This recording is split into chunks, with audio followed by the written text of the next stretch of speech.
Graça e paz, irmãos. Estamos aqui reunidos para, mais uma vez, aprendermos da palavra do Senhor. Quero te convidar a abrir a sua Bíblia em Mateus capítulo 5. Mateus capítulo 5, capítulo 6 e capítulo 7 contém o maior sermão de toda a história. A maior pregação que já existiu está em Mateus 5, 6 e 7. Que são os ensinamentos de Jesus, é o Sermão do Monte. E no capítulo 5 nós vamos ver as bem-aventuranças que Jesus ensinou ao povo que estava sedento, que estava necessitando, como o meu coração e o seu coração está necessitado. Então eu quero pedir que você abra sua Bíblia em Mateus capítulo 5. Mateus capítulo 5, nós vamos ler dentro do Sermão do Monte. As bem-aventuranças. As bem-aventuranças. Talvez a sua Bíblia esteja assim, quando nós começarmos a ler, os felizes, ou talvez os abençoados. Bem-aventurança. Bem-aventurança significa, no seu original, o muito feliz. Fala de uma felicidade plena, de uma felicidade completa, de uma felicidade de onde não se falta nada. Essa palavra para bem-aventurança era a palavra, no original, que eles usavam para se referir à alegria completa dos deuses gregos. Porém, falsos deuses. Mas era a palavra que eles utilizavam para falar de uma felicidade plena, de uma pessoa muito feliz, de uma pessoa muito abençoada. Então é uma bem-aventurança. Mateus capítulo 5, a partir do versículo 1 diz assim: Vendo Jesus as multidões, subiu ao monte e, como se assentasse, aproximaram-se os seus discípulos. Ele passou a ensiná-los, dizendo: Bem-aventurados os humildes de espírito, porque deles é o reino dos céus. Bem-aventurados os que choram, porque serão consolados. Bem-aventurados os mansos, porque herdarão a terra.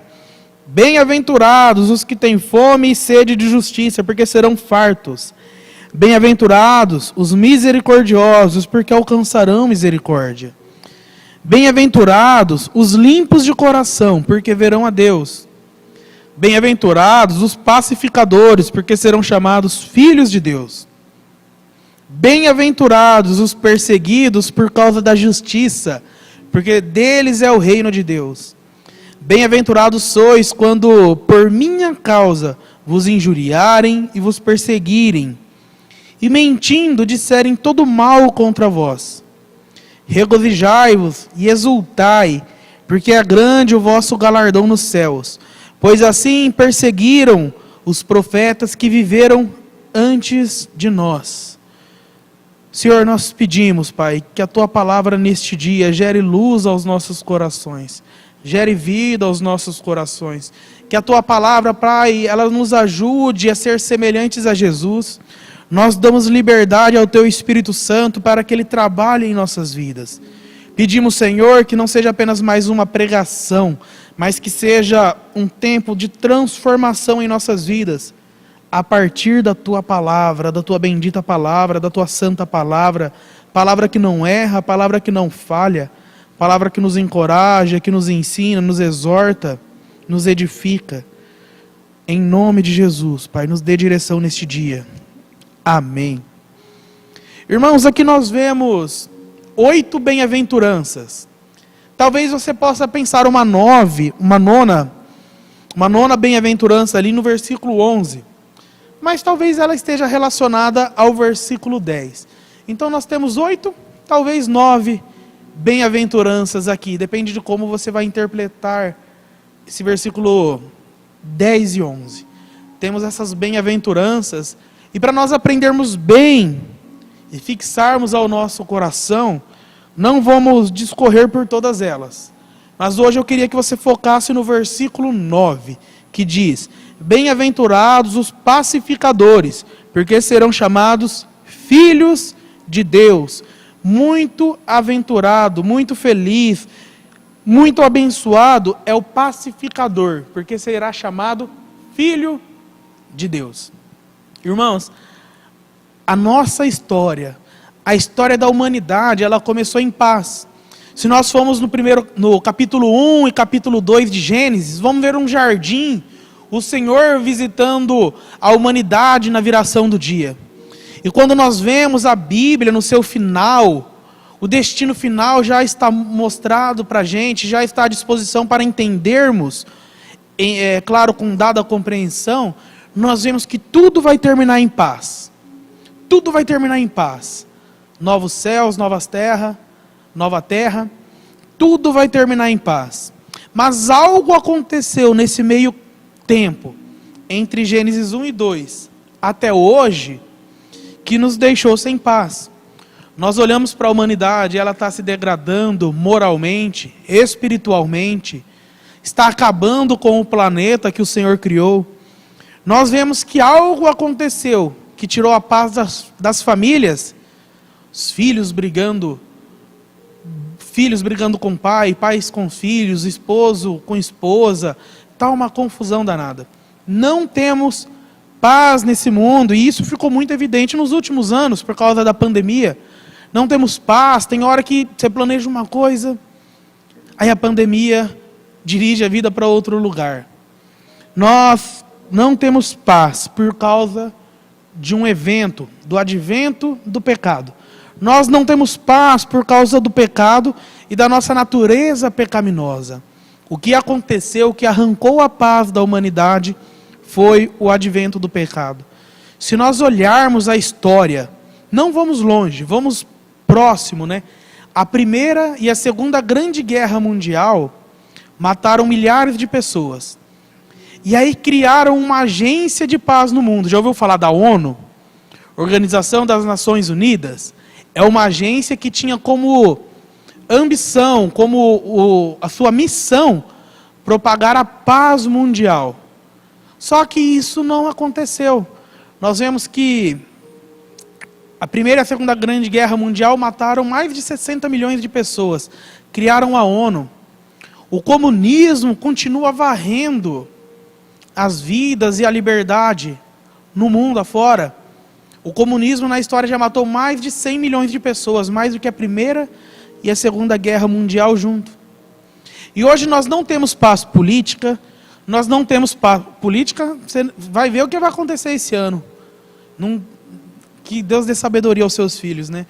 Nós não temos paz política, não temos paz econômica, não temos paz social, as pessoas brigando e se degladiando entre si, e não temos paz na onde deveria ser muitas vezes o nosso lugar de conforto, de descanso, que é nas nossas famílias. Nós estamos sem paz no mundo, tereis aflições, mas tem de bom ânimo, porque eu venci o mundo, foi o que disse o Senhor Jesus. E o Senhor Jesus, ele é conhecido, está descrito em Isaías 9, como o príncipe da paz. Jesus, além de pacífico, um homem que não causava confusão, que não causava briga, ele era um homem pacificador. Quando ele via uma situação complicada, ele pacificava aquela situação. Irmãos, mas nós precisamos entender o que é paz antes de continuarmos. Porque às vezes as pessoas têm uma visão equivocada do que é paz. Então precisamos entender o que é paz e o que não é paz. Paz, a definição de paz, não é a ausência de conflitos. Eu estou em paz quando a minha família não está com problemas. Eu tenho paz porque no meu trabalho as coisas estão acontecendo. Paz não é a ausência de conflito. Paz é você conseguir instituir justiça, onde duas pessoas diferentes, discordantes, conseguem conversar em amor e chegar a um objetivo final. Por exemplo, paz dentro da sua casa é que quando você, seu esposo, seus filhos discordam de algo, tem uma situação a ser resolvida, vocês sentam, conversam e no elo do amor vocês chegam a uma decisão, a alguma situação. Não, isso aconteceu, mas nós preferimos nos manter em amor. Não é a ausência de conflitos. Paz não é a ausência de conflitos. Paz é instituir a justiça, onde diferentes se juntam em amor. Paz não é um cessar-fogo. Vamos supor que esteja em guerras, duas pessoas, duas instituições, duas nações, e falam, não, vamos cessar o fogo. Isso não é paz, porque isso é temporário, é uma trégua. Isso não é paz.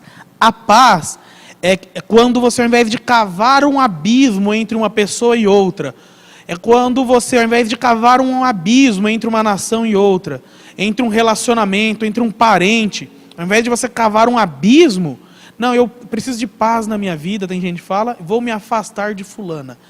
Vou me afastar do meu sogro, da minha sogra, do meu cunhado, da minha cunhada, da minha irmã, do meu irmão. Vou me afastar porque preciso de paz. Isso não é paz, isso é cessar fogo. É você se afastar do problema. A paz é quando você constrói um relacionamento, uma ponte de amor. A paz não é o sacrifício da verdade. Tem gente que pensa assim, ó, vou ficar quieto para manter a minha paz. E nisso, ela sacrifica uma verdade. Eu lembro que quando eu estava na faculdade, um dia nós estávamos numa aula de processos grupais, que fala sobre a formação de grupos na sociedade, de grupos sociais. E uma professora, ela pegou e começou com um discurso assim. Falou, olha, existe um grupo que ele é muito perigoso para a sociedade, embora é um dos maiores grupos da sociedade. O grupo da religião, ele é terrível, principalmente o cristianismo. Ele não deveria existir, esse grupo social, porque ele só fez mal para a sociedade. E ela continuou e falou assim, olha, vou dar um exemplo aqui de Umuarama, para a gente não pensar longe. E ela deu um exemplo assim, um pastor de Umuarama arrumou emprego para uma ovelha da sua igreja, para um membro da sua igreja. E ele exigiu mais de 50% do salário dessa pessoa como uma oferta para a vida dele, porque ele encontrou aquele emprego. É uma atitude, irmãos, na minha opinião, antiética e tudo mais. Mas o problema é o que ela falou sobre a igreja, sobre a Constituição, como se aquilo fosse uma verdade. Ela usou um exemplo ruim para respaldar aquilo que ela pensava. E aí eu pensei, refleti e devolvi assim. Falei, mas, vamos pensar. Existem profissionais de psicologia, que é a graduação que eu fiz, o curso que eu fiz, ruins. Existem policiais ruins. Existem profissionais nas mais diversas áreas ruins, que são grupos. Eu falei, o problema não é o grupo, o problema é o caráter dessas pessoas. E aí ela pegou e falou, Ricardo, eu não vou discutir religião, não sei o que ela tinha na cabeça, eu acho que ela estava frustrada, talvez ferida, né? Eu falei, não, mas eu não estou discutindo religião, estou discutindo a sua falta de ética na sua fala. Por exemplo, esse cara que constituiu um grupo de uma religião, fez algo ruim. Mas eu falei, a minha mãe, ela frequenta uma igreja, uma pequena igreja de bairro. E existem muitos haitianos morando próximo àquela igreja. E as irmãs dessa igreja simples se juntaram, chamaram essas pessoas haitianas, essas mulheres haitianas, e para ajudarem elas a sobreviverem, ensinaram elas a comprar, confeccionar, embalar e distribuir, vender, precificar coxinhas, salgados, pastéis, para que elas pudessem ter uma fonte de renda. Falei, então da mesma forma, esse foi um grupo fantástico, foi uma constituição muito boa de um grupo. E aí ela pegou e ficou brava lá e tudo bem, foi embora. E na semana seguinte ela veio e pediu perdão para a sala, que ela reconheceu que ela foi antiética e que ela deu uma opinião pessoal. Achei legal que ela voltou atrás. Mas o que eu estou querendo dizer é, nós não podemos sacrificar a verdade para não entrar em um conflito. A questão é, como nós entramos nesse conflito? Paz é a característica que Deus espera que os seus filhos tenham. Paz é o que Deus espera que nós tenhamos. Nós vemos, Jesus disse, o filho só faz aquilo que vê o pai fazer. E quando nós nascemos de novo, nós entramos na família de Deus e temos Deus como pai. Então, se Deus, Jesus, é o príncipe da paz, nós podemos reproduzir isso. E aí nós precisamos entender com quem nós devemos ter paz. Precisamos ter paz, precisamos ser pacíficos, pacificadores. E entendemos que a paz não é ausência de conflitos, é instituir justiça onde diferentes concordam, não é cessar fogo, pelo contrário, é você construir pontes de relacionamento. Paz não é o sacrifício da verdade, paz é o que Deus espera que nós sejamos, que nós tenhamos. E agora nós precisamos entender com quem nós precisamos ter paz. Olhando para a palavra de Deus, nós vemos que nós estávamos mortos em nossos delitos e pecados. Então, porque nós estávamos mortos em delitos e pecados, nós éramos inimigos de Deus. E precisávamos nos reconciliar com Deus. E esse perdão, essa reconciliação, essa paz, veio através da obra de Jesus na cruz. Veio a partir do sacrifício de Jesus na cruz. E Ele nos trouxe perdão, justificação, reconciliação e com isso, a possibilidade de termos paz, porque Ele é o príncipe da paz. E precisamos ter paz com Deus. Precisamos reconhecer que a obra da cruz é o que nos traz a paz. Paz, irmãos, não é a superação de um problema. Meu filho estava nas drogas e saiu das drogas. Glória a Deus por isso. Mas isso não é a paz. Você pode ter tido um alívio ali por causa de uma situação difícil. Mas a paz de Deus é nós estarmos reconciliados com o Senhor. Paz não é a ausência de problemas, de conflitos. Paz não é a superação de dificuldades, de mazelas.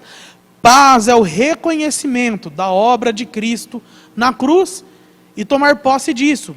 Porque aí nós temos reconciliação com Deus. E nessa reconciliação, nós deixamos de ser inimigos de Deus e passamos a ser filhos de Deus. E nós vemos em 2 Coríntios 5,18, que o Senhor entregou a todos os seus filhos o ministério da reconciliação. Fomos reconciliados, e isso inclui, fomos perdoados, temos paz com Deus, porque éramos inimigos. E essa paz colocou sobre mim, sobre você, o encargo de ser um ministro da reconciliação. E como que isso pode se manifestar na minha e na sua vida? É a partir do discipulado. É a partir da maneira como enxergamos a vida e levamos a reconciliação de outras pessoas para com Deus. Todo cristão foi chamado para fazer discípulos. Todos. Todos os cristãos são chamados para o ministério da reconciliação. Todos.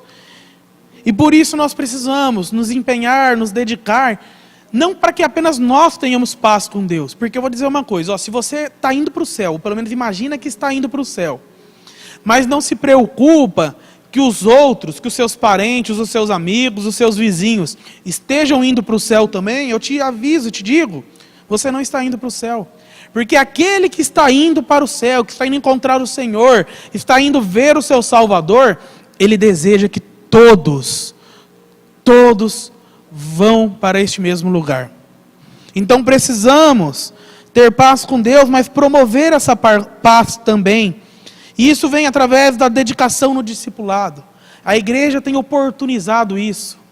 E graças a Deus, uma grande maioria tem se levantado e aceitado essa missão, esse privilégio, essa dádiva da parte do Senhor. Fico triste quando escuto uma grande minoria, poucas pessoas falando, não sei, tal, não tenho tempo. Isso mostra onde está o coração dela. E aí nós vemos assim, que nós precisamos promover essa paz. Primeiro, precisamos ter paz com Deus.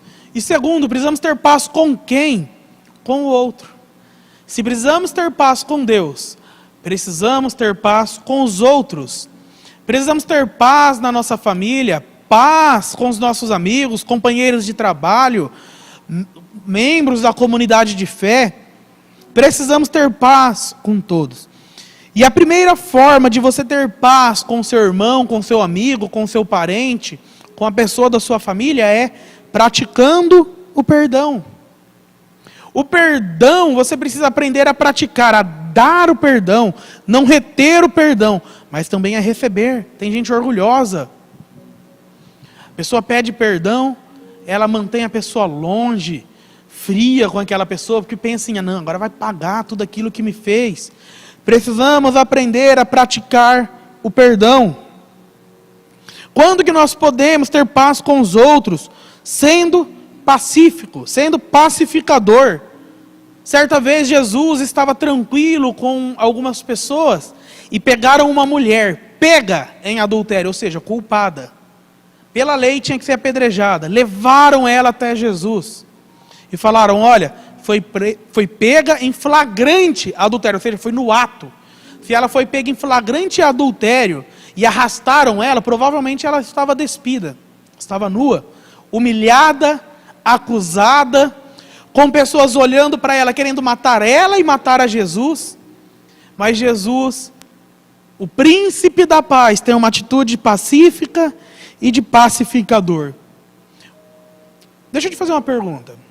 Quando alguém chega perto de você para tacar pedra em outra pessoa querendo matar, e isso na nossa geração é falando mal de outro. Quando alguém chega aniquilando outra pessoa, falando mal dela, falando mal, por exemplo, da sua liderança, você participa disso? Você está apedrejando? Quando alguém fala mal de alguém perto de você, você contribui para isso? Porque fofoqueiro não é só quem fala, mas quem dá ouvidos também. Essa pessoa está apedrejando alguém, está fazendo o contrário do que o Senhor ensinou. O pacificador, ele busca estabelecer a paz em amor. Jesus, ele não negligenciou a lei, ele não negligenciou que aquela mulher era pecadora, ele não negligenciou que o que ela fez era grave. O que ele fez foi, quem não tem pecado, atire a primeira pedra. E aí o povo foi saindo um por um. Ele disse, vai, não peques mais. Ou seja, ele não passou a mão no pecado e alisou o ego da pessoa, mas foi pacificador. E a pergunta é, você é um pacificador ou um inflamador, está apagando fogo com gasolina? A pessoa vem magoada, com uma história mal contada, e você toma as dores daquela situação. Como ter paz com os outros? Cuidando da nossa boca. Provérbios 6, 16, 17, 18 e 19, fala de 6 coisas que o Senhor odeia e uma 7ª que ele abomina. E as 6 coisas são, ele odeia um olhar orgulhoso, uma língua mentirosa, mãos que matam gente inocente, coração que faz planos perversos, pés que se apressam em fazer o mal, testemunha falsa que profere mentiras. E aquilo que ele abomina, irmãos. A pessoa que provoca briga entre amigos, a pessoa que é difamatória, a pessoa que tem uma língua ácida, que tem palavras sórdidas, sutis, que mina outra pessoa com palavras, às vezes, até que ela parece que está preocupada, que acaba com a vida da outra, aniquila ela. Isso o Senhor abomina. Irmãos, e nós estamos pensando aqui sobre ser pacífico, ser pacificador, ter paz. Entendemos que a paz veio por causa do nosso pecado e precisamos buscar ser uma pessoa pacificadora. O objetivo dessa mensagem é gerar um confronto no nosso coração. Um confronto para que nós possamos enxergar onde estamos e nos alinhar. Preparar o nosso coração, nos santificar. Porque Deus, ele deseja nos chamar de filhos. Ser um pacificador. O filho, na antiguidade, no período de Jesus, por exemplo, ele herdava o caráter do pai no sentido de tudo aquilo que ele fazia, até na sua profissão. Jesus era um carpinteiro. Por quê? Porque José, seu pai, era um carpinteiro. Então Jesus, ele reproduzia o que via seu pai fazer. Ele herdou do seu pai aquilo que ele era, um carpinteiro. E nós, adotados pelo Senhor, fazendo parte da família do Senhor, nós herdamos a paz que o Senhor nos proporciona. Agora, precisamos exercê-la, tomarmos posse pela fé, trabalharmos para que o nosso coração não tenha essas características ruins que falamos. E esse versículo ele termina: porque serão chamados filhos de Deus. Bem-aventurados pacificadores, porque serão chamados filhos de Deus. Irmãos, é ser chamado por quem? Deus já sabe quem são seus filhos. Isso aqui é o que o outro vai reconhecer em nós, e vai falar: esse verdadeiramente, essa verdadeiramente é um filho, é uma filha de Deus. Porque a forma como ele vive, como ela vive, expressa uma natureza divina. A forma como ela conduz uma situação difícil, expressa uma natureza divina, expressa o caráter de Cristo.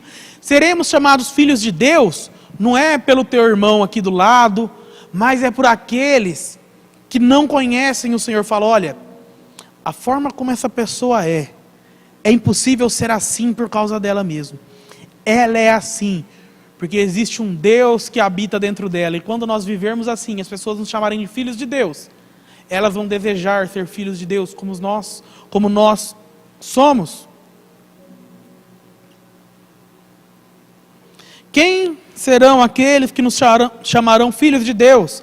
Aqueles que viram as pontes que construímos nos relacionamentos, aqueles que viram os relacionamentos que foram restaurados em nós e através de nós.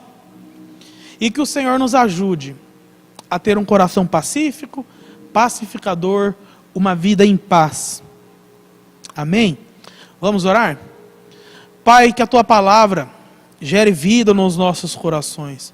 Pedimos um coração pacífico, um coração pacificador. Pedimos, Senhor, um espírito de paz em nós, através de nós. Pedimos, Senhor, que a Tua graça se revele a nós neste dia e que a Tua palavra transforme os nossos corações. Pedimos que o Senhor nos ensine a andar, Pai, em santidade, andar nessa paz que o Senhor Jesus nos mostra, e que as pessoas possam ver a glória do Senhor em nós, e que o Senhor seja glorificado através disso, Pai. Em nome de Jesus. Amém. Amém. Que Deus abençoe sua vida, sua semana, seu coração, a sua família. Até a próxima.